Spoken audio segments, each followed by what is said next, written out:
Darkness, heavy breathing, footsteps pounding against dirt. There she is! Thief!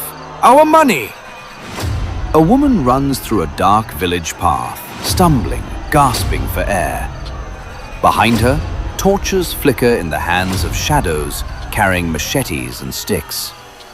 Please, I'm sorry. They catch her, drag her down into the dust. A hand rips something from her head. A wig flies through the air, tumbling in the darkness. Another hand tears at her clothes. Fake!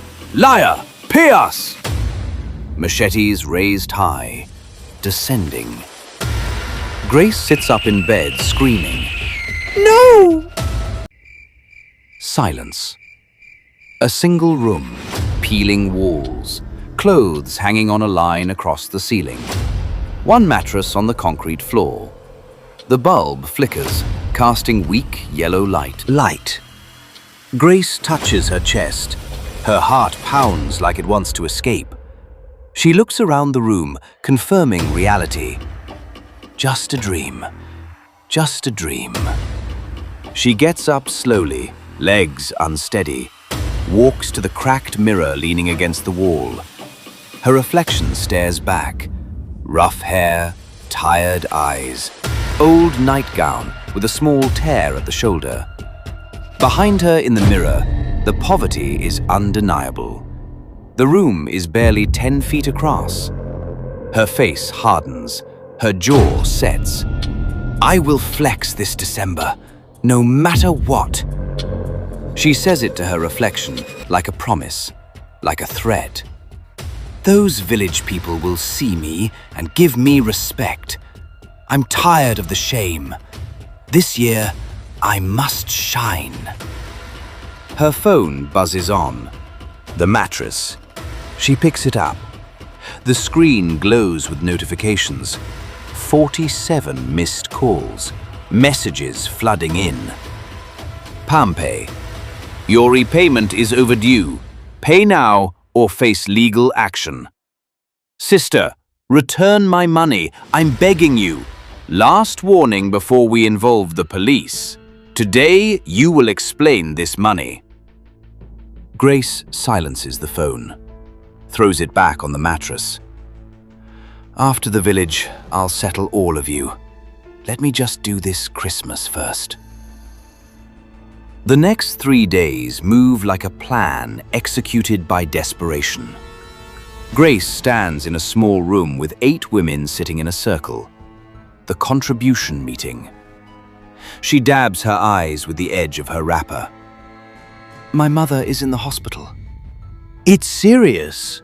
The doctors say if we don't pay by this week. Her voice breaks.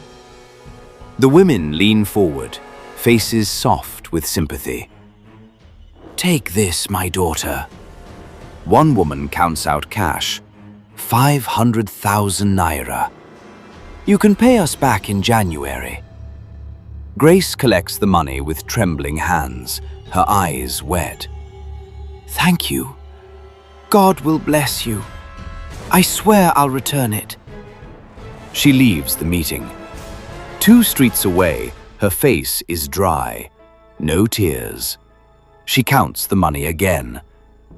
At the salon where she works part-time, she approaches her boss, a woman with sharp eyes and expensive wigs on display. Madam, please, I need to borrow this wig, just for 2 days. I have a job interview. Her boss hesitates, touching wig like it's a child. This wig cost 150,000 naira. I know, madam. I swear, just 2 days. It's a big company. If I get this job, I'll buy my own. The boss sighs, hands her the wig. 2 days, not 3. If anything happens to it, you will replace it. Grace nods fast. Nothing will happen, I promise.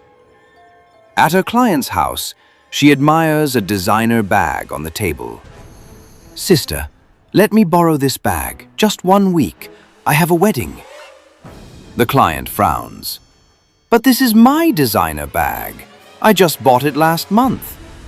I know. That's why I'm asking you. Everyone will see it and ask where you got it. Free advertisement. The client laughs nervously. Okay, 1 week. But if anything happens, nothing will happen. At the clothing rental shop, Grace selects 3 outfits. Expensive fabrics, bold colors. How much to rent these for 1 week? 80,000. And you must return everything intact. No stains, no tears.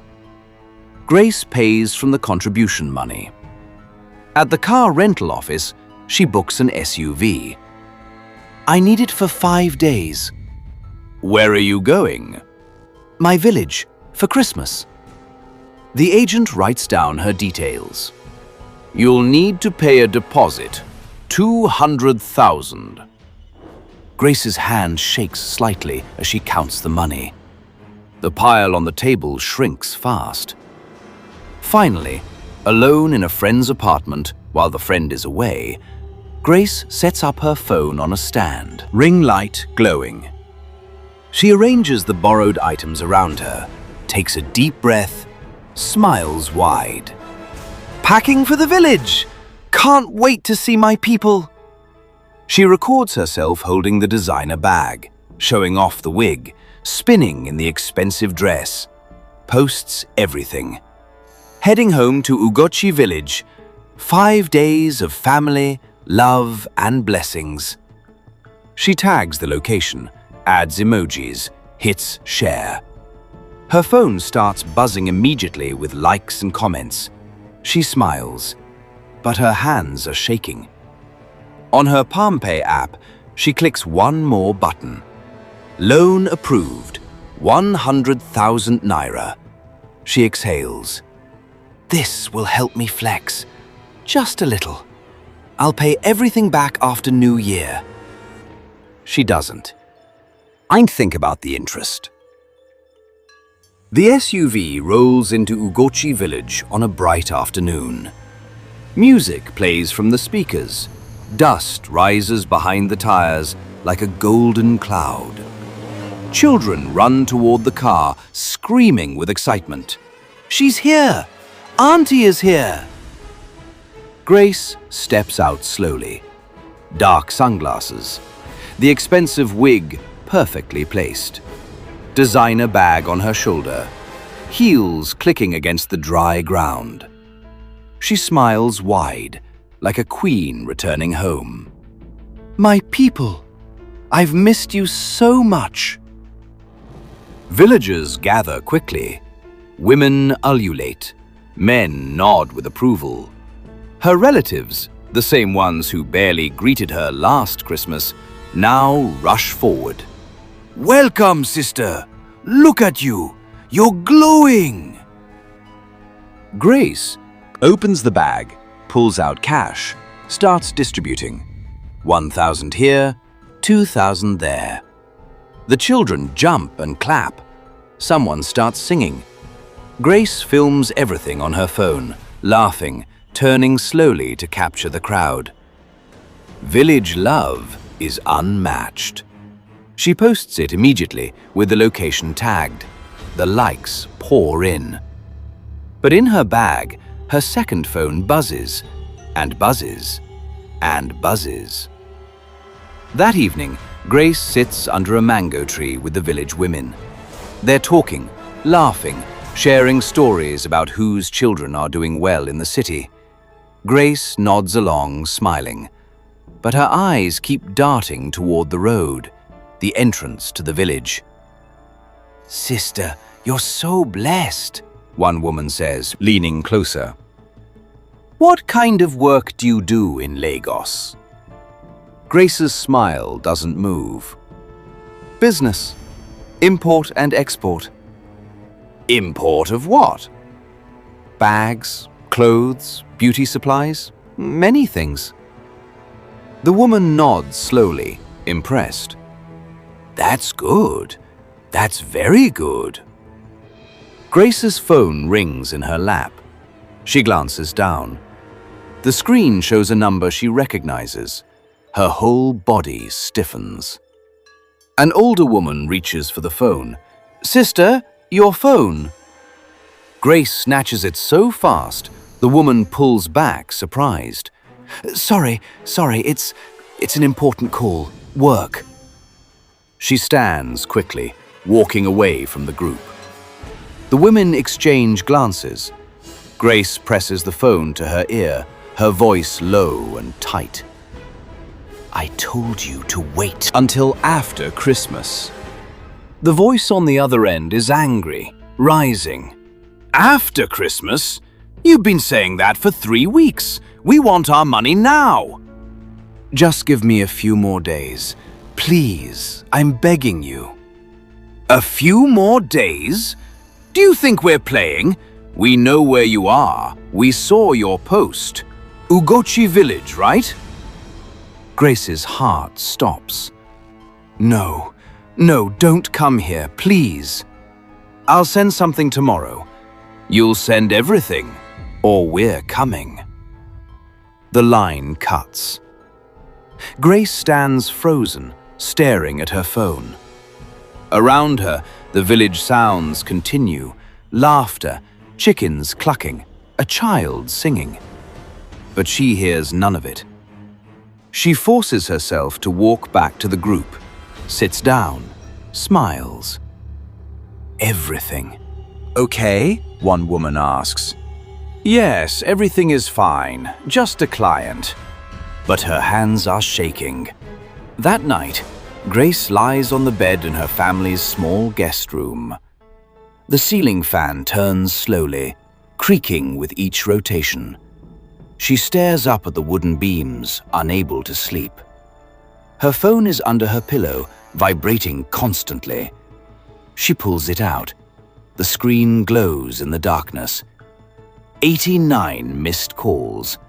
Messages fill the screen. "We are coming for you. Your village is not far. We will find you. You think you can hide?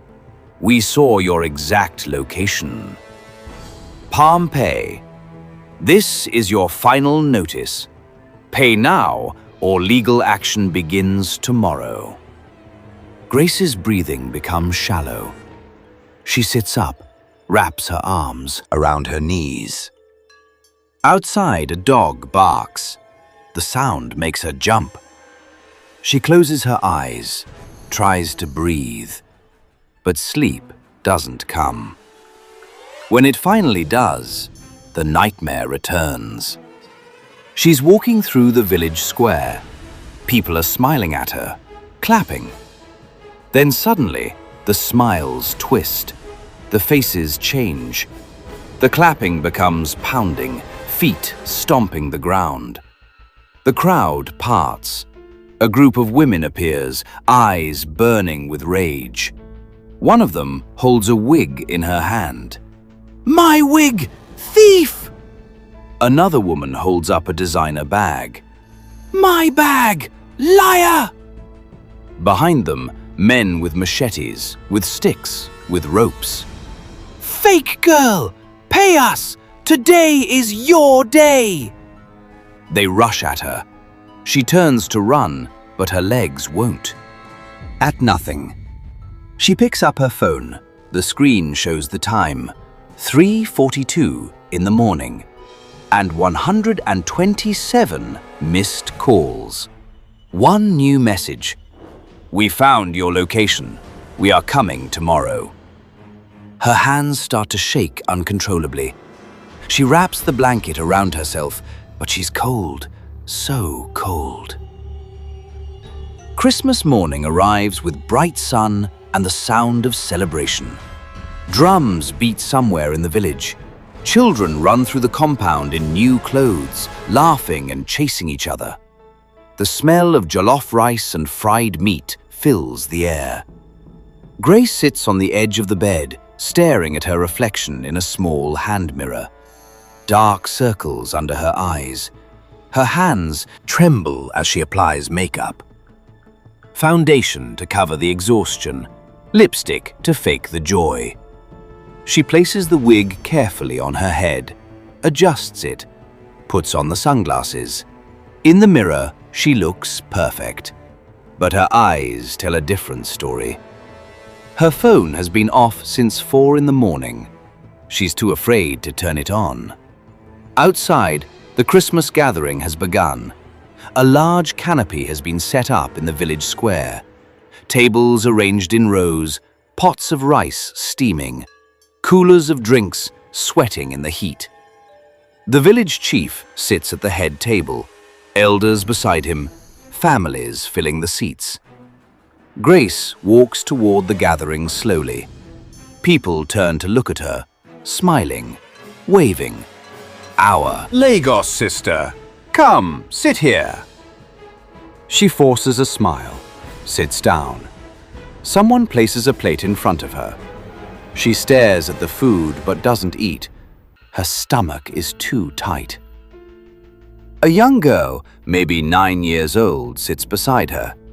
She's been watching Grace since yesterday, eyes wide with admiration. Auntie, you're so beautiful. The girl says quietly. Grace glances at her, forces a smile. Thank you, sweetheart. When I grow up, I want to be like you. Grace's smile freezes. Something painful moves through her chest. She opens her mouth to respond, but no words come. A car horn blares from the distance. Everyone looks toward the village entrance. Another car, probably more family arriving for Christmas. But then another horn, and another. Grace's head snaps toward the sound. Her body goes rigid. The little girl beside her notices. Auntie, are you okay? Grace doesn't answer. She's staring at the road. Dust rising in the distance. Not one car, multiple. A boy runs into the square, breathless. Many cars are coming, big ones, like a convoy. The villagers murmur with curiosity. More visitors? On Christmas Day? How nice. But Grace stands up slowly. Her chair scrapes against the ground. The designer bag slips from her shoulder. She catches it. Her breathing is sharp, shallow. I just remembered something. I need to go back to Lagos. Her uncle laughs. Now, on Christmas, sit down, enjoy the food. No, I really need to. Where is the driver? He went to his family. He'll be back tomorrow. Grace looks around frantically. Her eyes search for another way out, another road. But Ugochi village has only one main entrance. The sound of engines grows louder. Grace takes a step back, then another. The first car appears at the entrance, a dusty sedan. It stops abruptly. Doors fly open. Then a second car, a third, a fourth. 5, 6, 7 cars total, forming a line. People pour out, women with wrappers tied tight, men holding sticks. A woman in the front clutches something in her hand, a wig. The villagers stop talking, confused. Who are these people? One of the women from the cars points directly at Grace. That's her! The fake influencer! The village square goes silent. Every head turns toward Grace. Grace stumbles backward. Her sunglasses slip down her nose. No, no, please. The group marches forward, fast, angry, their faces twisted with rage. Our money! Thief! Today you will pay! The villagers stand up, alarmed. What is happening? A woman at the front, the leader of the contribution group, reaches Grace first. She grabs her arm. You liar! You collected 500,000 from us! You said your mother was dying. Grace tries to pull away. Please, I can explain. Another woman, the salon owner, pushes through the crowd. She's holding the original wig. My wig! You said 2 days! 2 days! I saw you on Instagram wearing it, forming big girl. She reaches for Grace's head. Grace ducks, but the woman is faster. She yanks the wig off. Grace's real hair underneath is rough, unkempt, tied with a rubber band. Gasps ripple through the villagers. A man steps forward, the bag owner's husband. That bag! That's my wife's designer bag! You borrowed it for a wedding! He snatches the bag from Grace's shoulder. Grace doesn't resist. She's frozen, trembling. More people surround her now. The clothing vendor, the car rental agent, people she owes money. They all start shouting at once. She owes me 80,000! 200,000 deposit! She never returned the car on time. She posted fake giveaways, collected our account numbers and blocked us. Then a man in a suit steps forward, calm, cold. He holds up a tablet showing Grace's PalmPay account. This woman borrowed 100,000 naira 3 weeks ago. With interest, it's now 180,000. She refused to pay. We tracked her through her Instagram location. He shows the tablet to the villagers. Grace's post, the location tag, Ugochi village, clear as day. The crowd tightens around Grace, voices rising, hands reaching. Thief! Scammer! Pay us! Someone shoves her. She stumbles. Another hand grabs her arm roughly. She tries to speak, but her voice is drowned out. Then a slap, hard, across her face. Her sunglasses fly off. Another slap from behind. Her head snaps to the side. The mob closes in, pulling at her clothes. The expensive dress tears at the shoulder. Underneath, her old, faded blouse is visible. Everything is fake. Look, even her clothes are borrowed. They push her to the ground. She falls hard. Dust rises around her. Hands grab at her, pulling, tearing. Someone kicks her side. She curls into a ball, arms over her head. Please, stop! I'm sorry! But they don't stop. Rage has replaced reason. The beating continues, slaps, kicks. Her lip splits. Blood runs down her chin. The villagers finally react. Several men rush forward. Stop! Don't kill her in our village! The village chief raises his walking stick. Enough! Step back! The mob hesitates. Slowly they move back. Breathing hard, still angry, Grace lies on the ground, face swollen, dress torn, hair scattered, makeup smeared with blood, tears, and dust. The designer image is completely gone. What remains is a small woman, beaten, broken. The little girl who wanted to be like her is crying. The village chief looks at the mob, then at Grace, then at his people. Somebody explain. What is happening here? The contribution leader steps forward. She's calmer now, but her voice shakes with anger. This woman is a fraud. She came to our meeting crying that her mother was dying. We gave her 500,000 naira out of mercy. Then we saw her on Instagram wearing expensive clothes, spraying money, acting like a rich woman. She shows her phone, screenshots of Grace's posts. The villagers lean in to see. Another woman speaks. I lent her my wig for a job interview. She used it to lie on social media.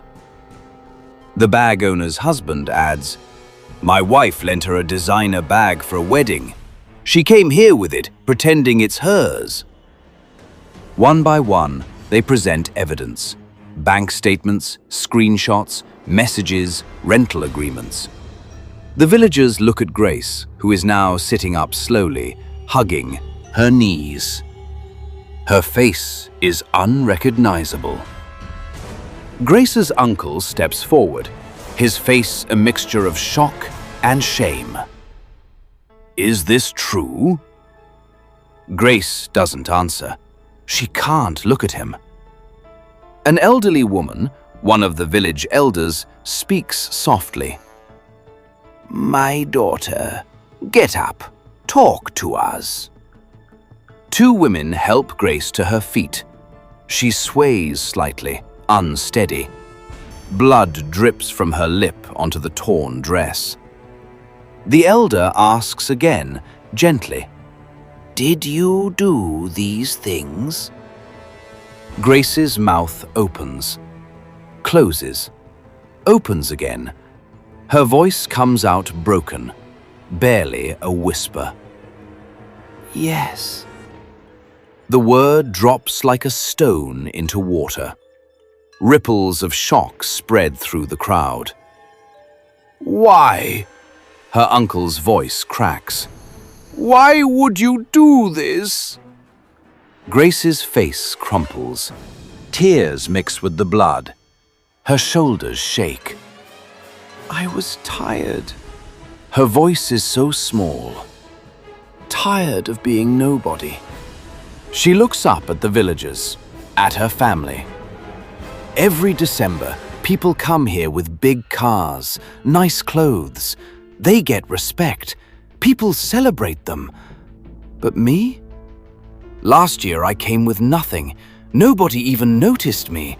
I heard people laughing, saying I must be a cleaner in Lagos, asking what kind of work I do that I can't even afford good shoes. Her voice grows stronger, fueled by pain and shame. I just wanted you to see me, to respect me, to say, Grace has done well, just once, just this one time. She looks at the contribution leader. The money, I swear I was going to pay it back. I thought if I came here, if people saw me as successful, maybe I could get clients. Maybe my life would actually change. Maybe the lie would become real. Her voice breaks again.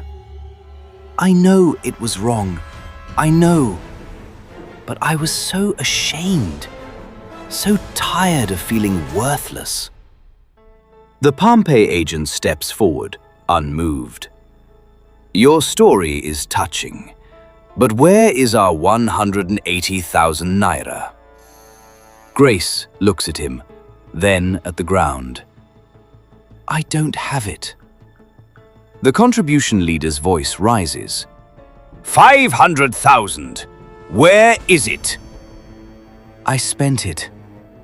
On the car rental, the clothes, the phone, the money I gave out yesterday. Silence falls, heavy, crushing. The salon owner speaks, voice bitter. So you destroyed your life for Instagram likes? Grace doesn't answer. What answer could she give? The village elder shakes her head slowly. My daughter, do you know what you've done? You didn't just steal money. You stole trust. You made your family ashamed. You taught these children. She gestures to the little girl still crying nearby. You taught them that lies are the way to respect. Grace closes her eyes. Fresh tears fall. The elder continues. And for what? So people you don't even know could see pictures and press a button shaped like a heart? The mob is quieter now, but still angry. One woman speaks up. Fine, she's sorry, but we want our money. Today, Grace. Opens her hands. Empty. I have nothing. Then you're coming with us, to the police. The village chief, raises his hand. Wait! Everyone turns to him.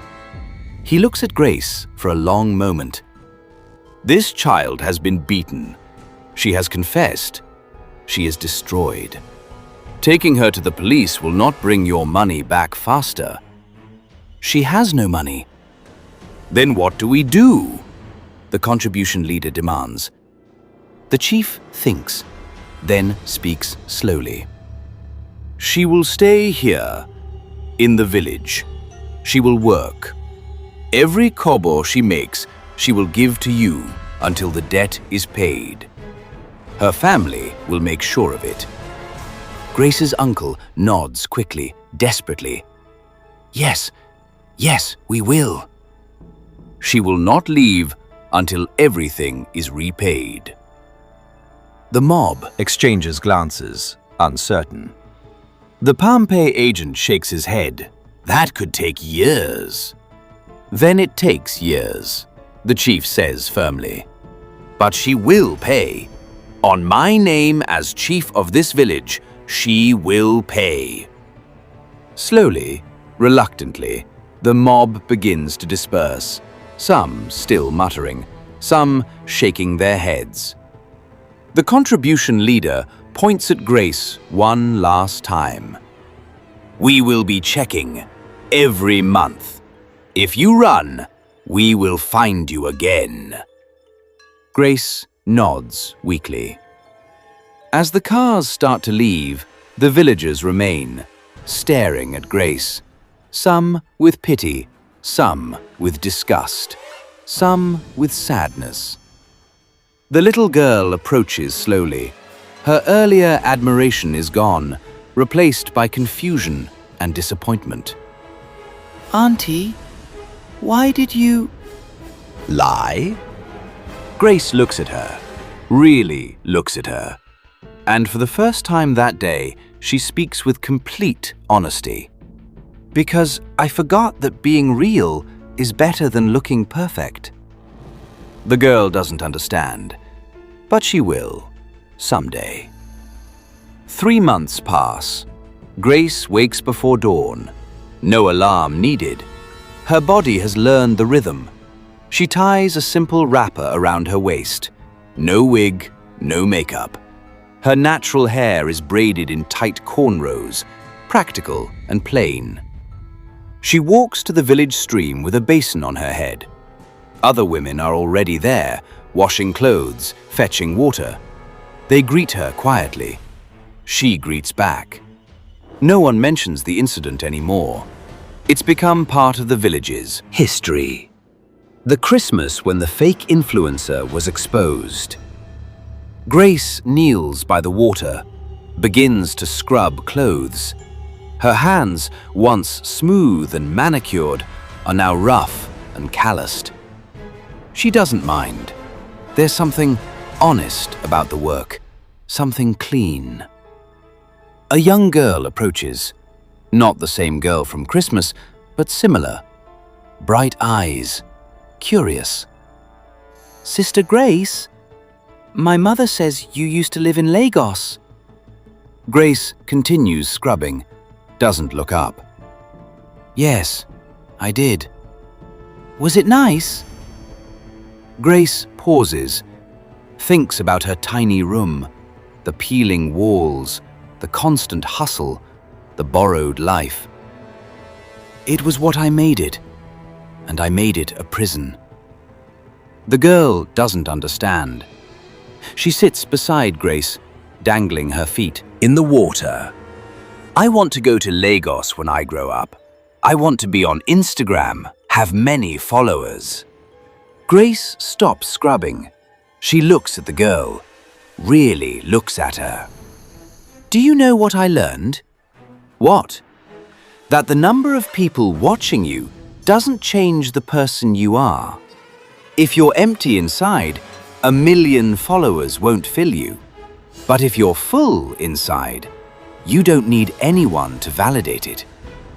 The girl tilts her head, processing. So, I shouldn't go to Lagos? Grace smiles, a real smile, small but genuine. Go to Lagos if you want, but go as yourself, not as someone you think people want to see." The girl nods slowly, then runs off to play with her friends.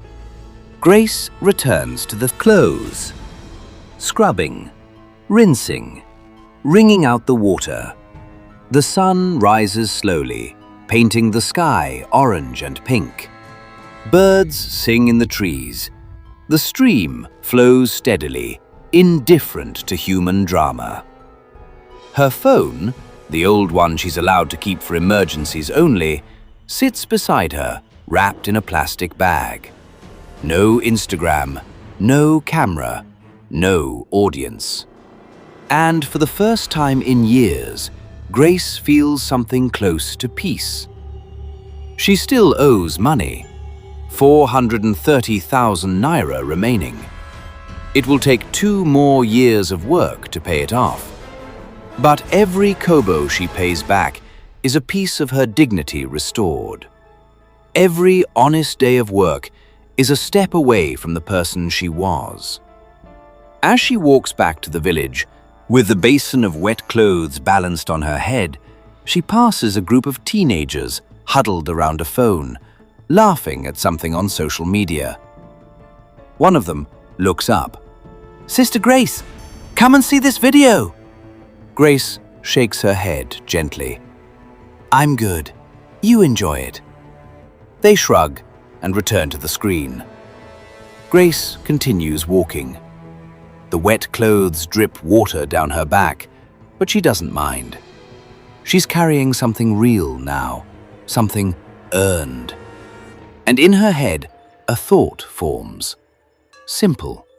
True. I thought being seen would make me somebody, but I was already somebody. I just couldn't see it. The village continues its rhythm around her.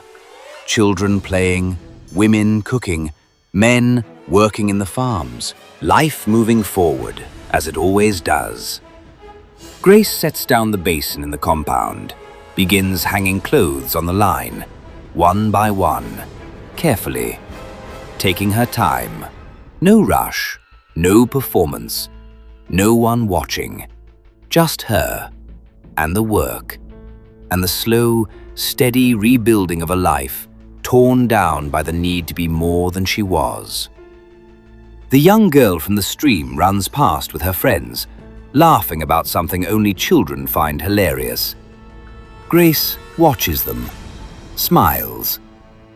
Maybe someday she'll tell her full story to someone who needs to hear it. Maybe she'll write it down. Or maybe she'll just live it quietly. A cautionary tale whispered in village corners. But for now, she hangs the clothes, feels the sun on her face, and breathes. Because she's learning something powerful, that real life, the kind you don't have to perform or prove, is the only life worth living. And it's enough.